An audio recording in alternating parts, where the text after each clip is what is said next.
All right, guys, welcome, welcome. So we're super excited to have our next guest today. Today we are chatting with Sonia Alvelo, and I'm going to share a little bit about Sonia. Welcome, Sonia. Hello, ladies. Welcome, welcome. Hi. Thank you for the opportunity. Absolutely. So, Sonia Alvelo is the founder and the CEO of Latin Financial. She was born and raised in Jayuya, Puerto Rico. She started her company in 2010 after growing frustrated with financial services companies that seem to have little to offer to women in business. She made it her mission to provide financing to businesses of all sizes and descriptions, both in the US and Puerto Rico. Latin Financial helps a wide range of clients to meet their unique financial needs. Sonia understands that working capital can be difficult to obtain, especially for a growing business that has had a hard time in qualifying for traditional bank loans. Lack of capital makes the future frightening and uncertain, and it can often force promising businesses to shut down before they even have a chance to get their foot in the door. Latin Financial's goal is to give them a chance to create a positive future. Today, Latin Financial offers financing for more than $1 million per month. Wow, that's amazing. To their client companies that need working capital to grow. Sonia currently sits on the board of directors of Better Business Bureau of Connecticut, the first Latina to do so. Yes. She also is the first Latina to speak at a prestigious broker fair commercial Finance Expo in New York and Miami. She was named Entrepreneur of the Year in 2019 by the Latinas Empower Symposium, and she received the award of Capital Provider of the Year from the CT Entrepreneur Awards in 2022. Latin Financial was also recognized with a Family Business Award from the Hartford Business Journal and New Haven Biz in 2022. In June 2022, Latin Financial opened a new office in Wethersfield, and Sonia was presented a certificate of special recognition from Senator Richard Blumenthal at the grand opening. The citation praised her for her business growth and her service to Connecticut small businesses. As a leader in the Latin community, Sonia has been highlighted in a number of publications, including Debanked Magazine and Centro Unido Magazine in Puerto Rico. She prioritizes services to her community, and Latin Financial is a regular sponsor for many important community events, including women in business sessions, legislative roundtables, and Puerto Rican cultural and heritage events. For the past 13 years, Latin Financial has also had an agreement in place to donate 1% of their profits to Connecticut Children's Hospital, and that agreement was just extended for another 2 years. Avelo won top 25 female in business by the Hartford Business Journal in the summer of 2023. And most recently, Avila took home the Diversity Award for the Better Business Bureau. All right. So Okay, Sonia. we're Amazing. so excited to have you and to come in and share a little bit about yourself and just, the amazing things that you have been doing with your business. With that being said, introduce yourself. I read your bio, but share more about, who you are, your family, whatever you want to share with our audience. The floor is Oh yours. my goodness. It's weird when you listen to your own bio because it's like, it feels kind of, oh my goodness, shy, like, holy cow. And also, wow, I've been doing this a while. It's quite a feeling. I can't explain it right now. It's just, it's right there. But thank you. Thank you. That means that I'm proud what I've been doing and the things that have been accomplished as a woman, in business and especially in banking in that area, but also all the things that I still want to do. And I'm in my Yes. fifth, my birthday is next week, Valentine's Day, Okay. and I'm in my 52, and I can't wait. Oh my goodness, all the things that I visualize to have, not monetarily, but the things that I really wanted to accomplish, as a woman in business, as a Latina, as a family, as well. So there's a lot of things that are out there, reachable, questionable.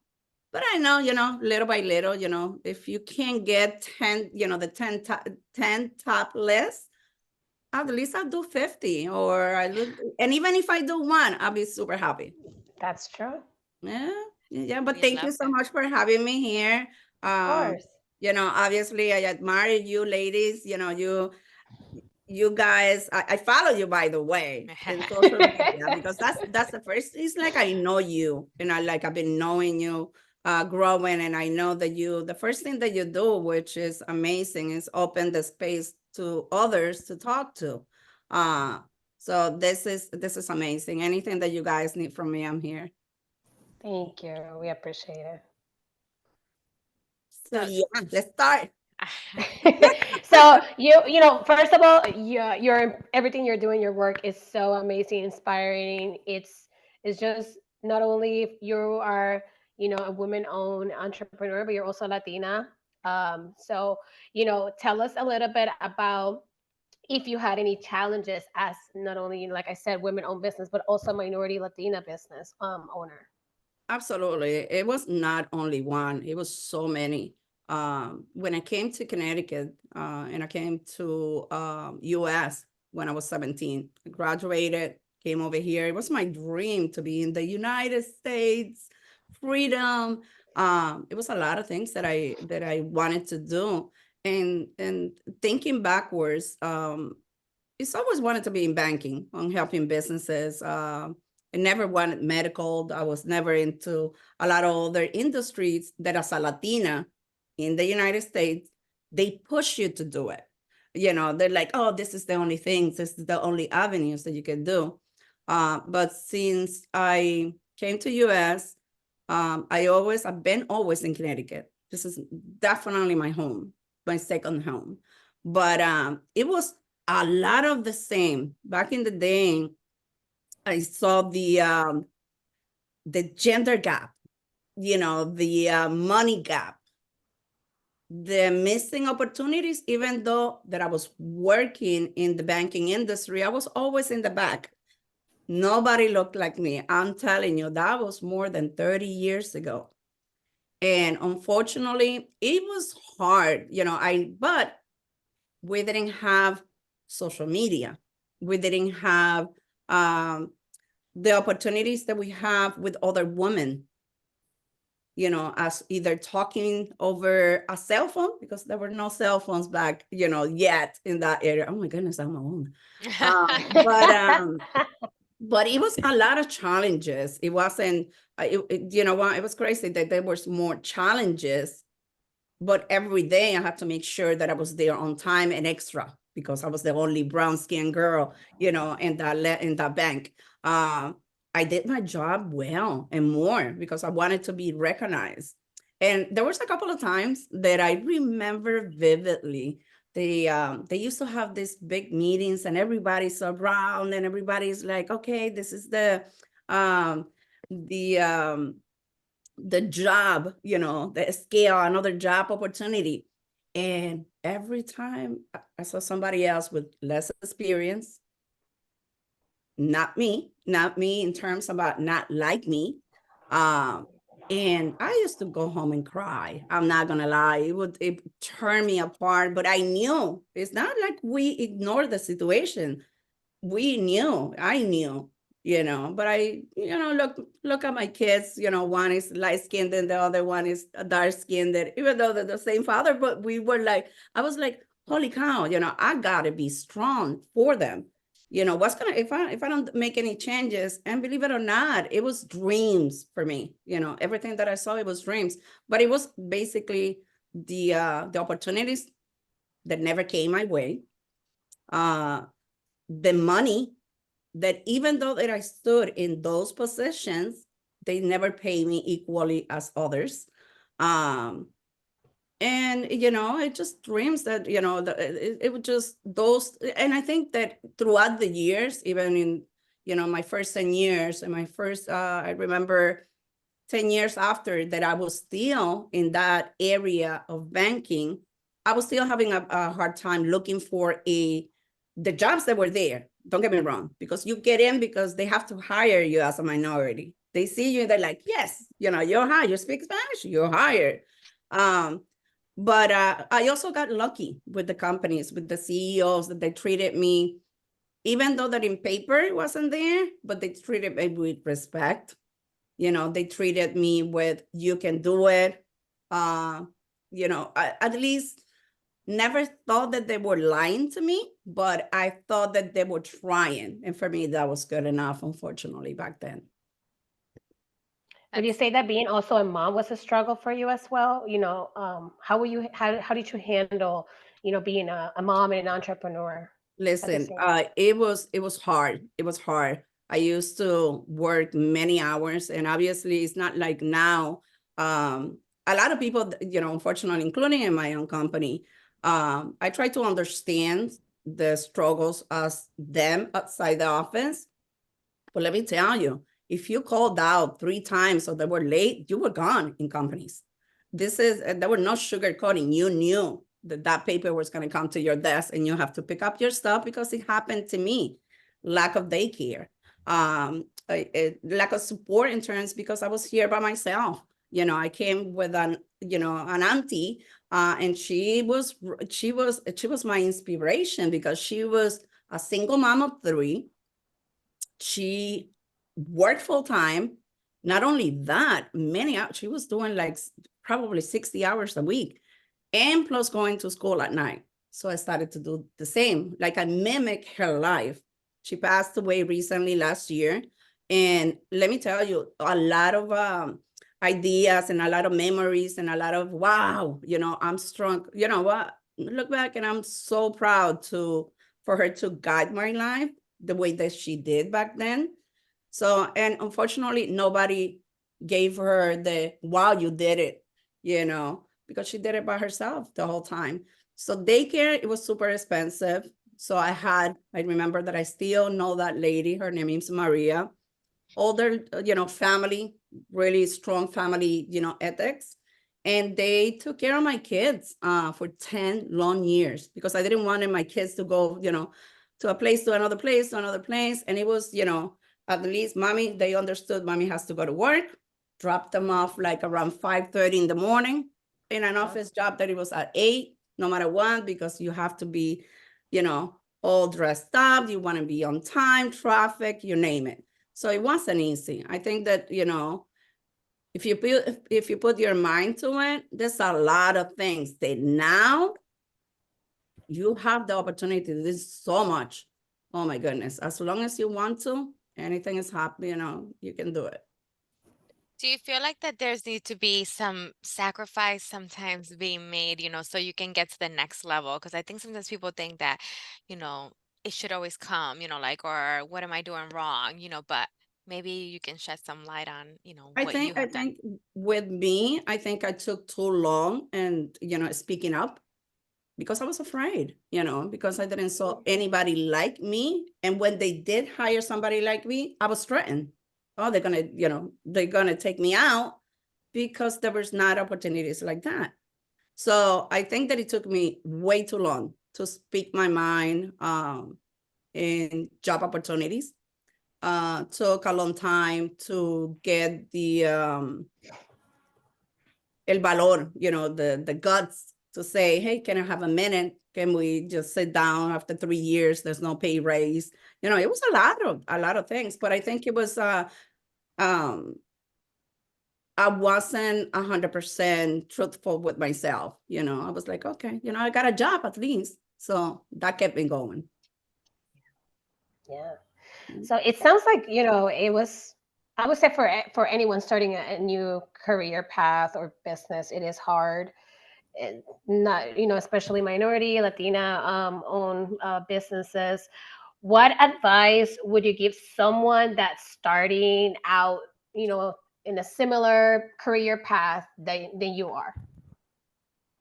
I think be open to mentorships. There's a lot out there, a lot of opportunities, a lot of groups. I think that women's, and this is only my point of view, obviously. I think young and women's per se, they just think that they can do it all. And it's okay to get some help. I love asking, if I don't know anything about new guidelines, I reach out. I don't care if it's male, white, black, women's, including in my business. I try to reach out and try to have that communication.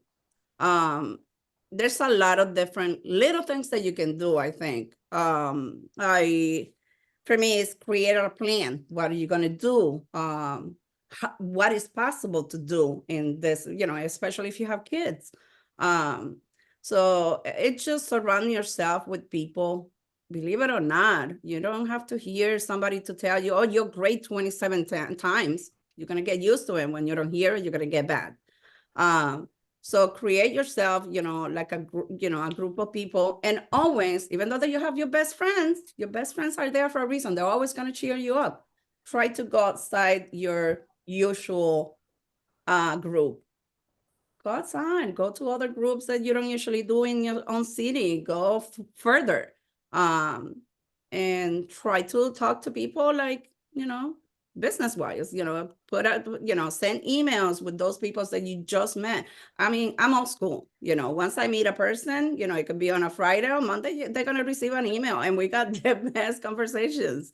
That doesn't take away how professionalism should work.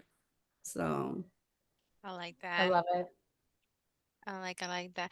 So have you ever dealt, like in our lives and through business or careers, I do feel that we often have some kind of fear or doubt, whether it's growing or taking that next step. What have you done to deal like with that fear and doubt in the past? Or I what are you think currently doing? I have fears all the time, do we show it? No, but we have it, do we discuss it? Even less, because I think people, they tend, like, for me, for example, I think people, they think that I got it together. I may have, like 80-90% strong, that I know that everything is going to be okay in terms about not physically, I mean financially, family, but it's always that doubt, it's always that fear. What's going to happen if another shutdown happen to my business? Not only that, to my employees, to my the people who trust me enough that they've been with me since day one. That's a long time ago. That's my responsibility to, if I can, run my business, I can run them. I can help them. So it's about failure. I think, I think about it, and I think it's okay to talk about, to think and to talk about it. Because with my partner, we talk about every single thing that you can come up with. Scenarios about, the future, scenarios about what can we do to improve.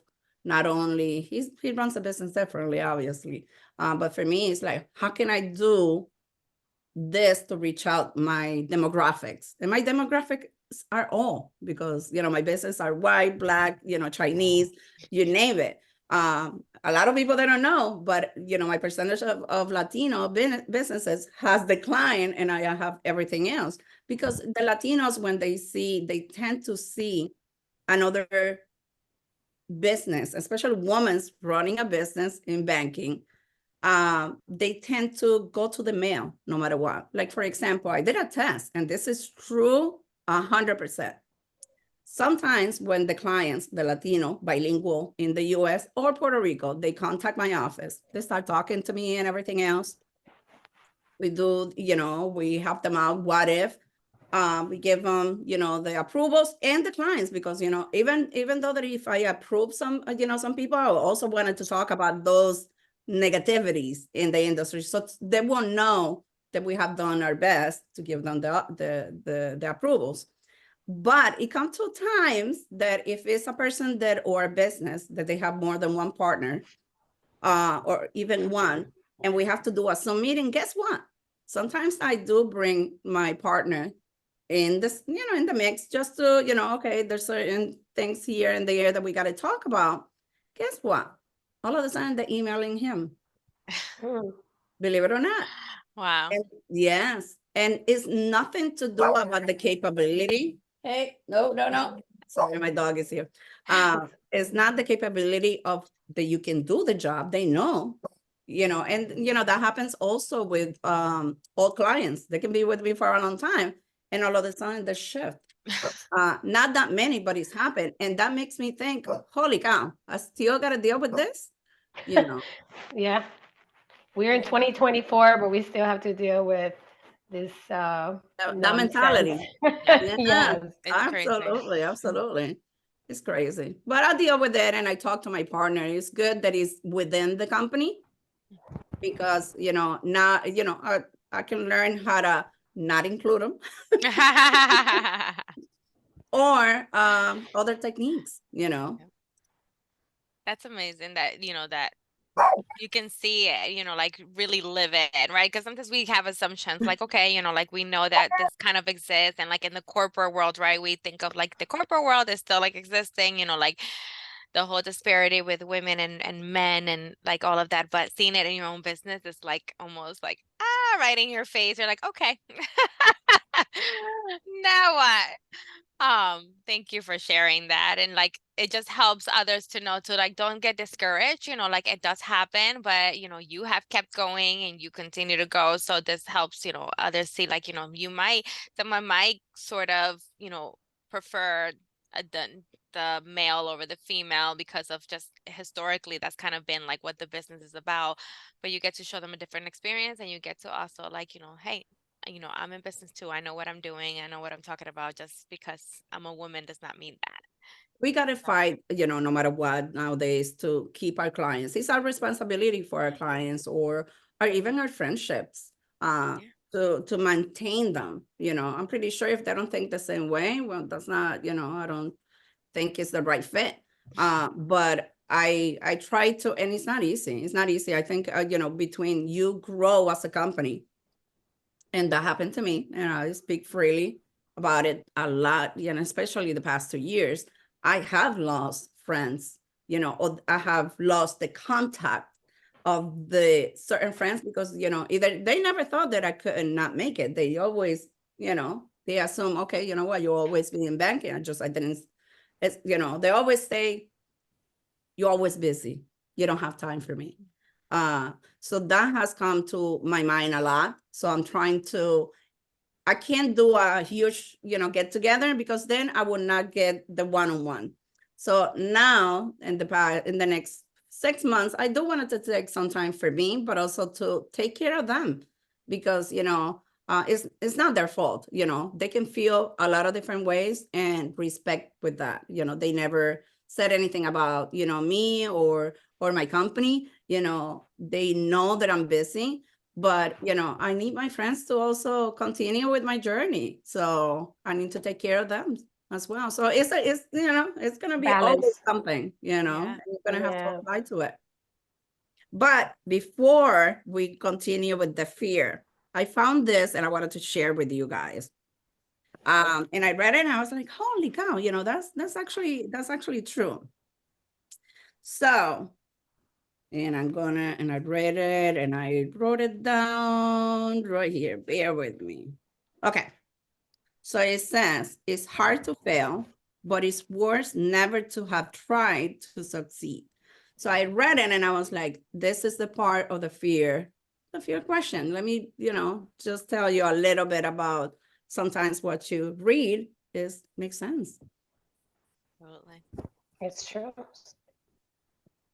So the next questions are going to be more about some fun stuff. Ooh, I feel like in a therapy. Ooh. We're like in a therapy session. So tell us, what do you like to do for fun? Oh my goodness. I gotta make some time for fun. Let me tell you. I'm a joker. I swear. At the office, I like to pace around and do jokes on my employees. If it's working hours, they expect the worst out of me. I mean, that's in my true when when I don't go because it's for some reason I'm in other places or I'm sick, you see them individually texting me. Oh my goodness, the office is not the same.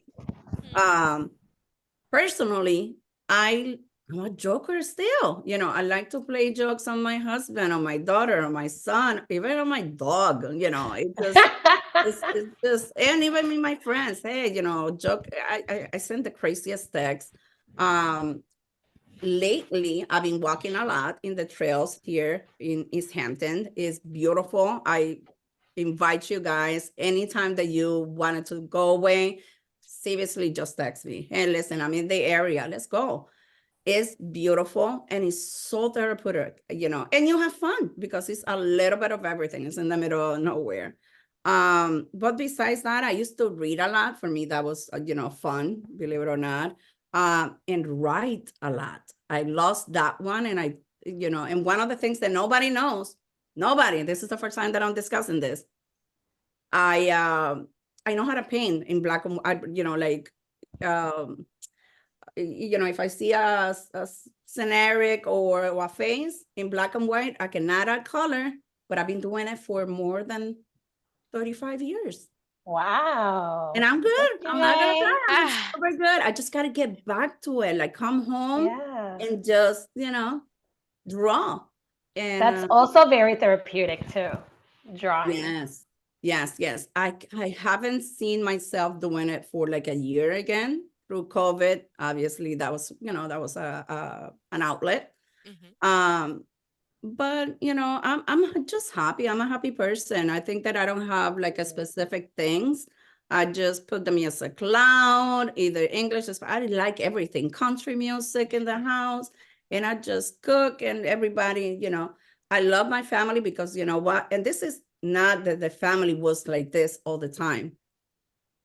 Throughout the years and throughout, the company that has grown and the woman that I became from the woman that I was, the family now, I can tell you, ladies, is stronger than ever. We talk about a lot of things. We discuss the future, but we also discuss the mistakes. I'm not afraid to tell my kids, I remember this, or they tell me, Mom, I was thinking about this. And those are painful memories. But let me tell you, it helps you. The kids, they remember everything now. When they were little, they will remember everything that it was happening. The long nights, the events that they wanted to go, but I never could afford to send them. So we talk about different things, and I think I'm the happiest that I ever been with my family. No That's doubt. so amazing. It's so amazing.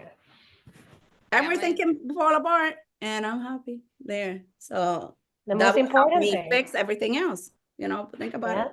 Yeah. Yes. Family is so important. And you mentioning that, I'm pretty sure you're going to touch a lot of people because we're doing this for our families at the end of the day.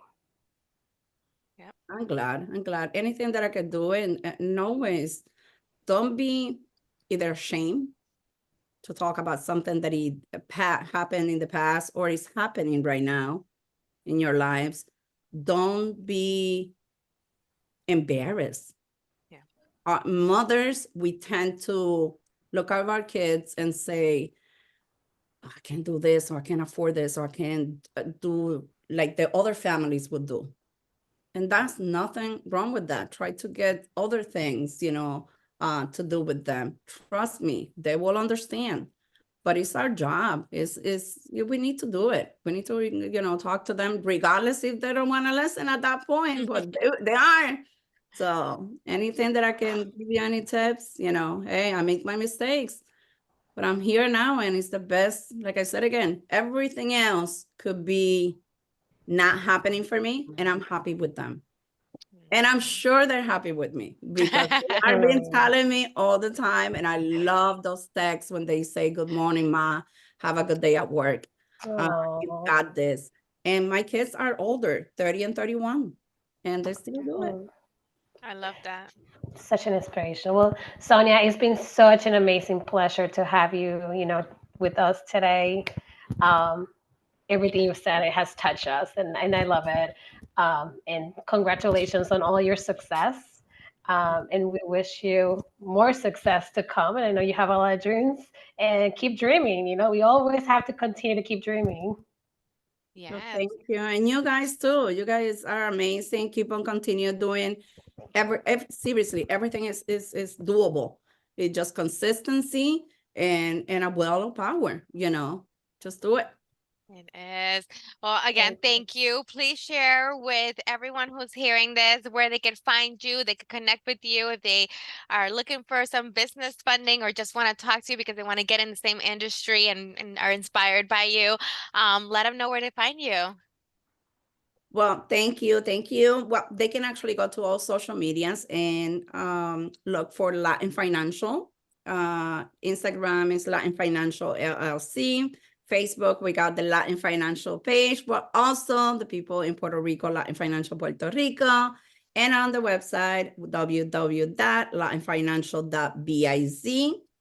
And nothing, send me a text, send me your thoughts. You know, if you need help in the industry, let me know because I'm going to give you the good and the bad in between. So thank you so much, ladies. I appreciate it. Thank you. Thank you.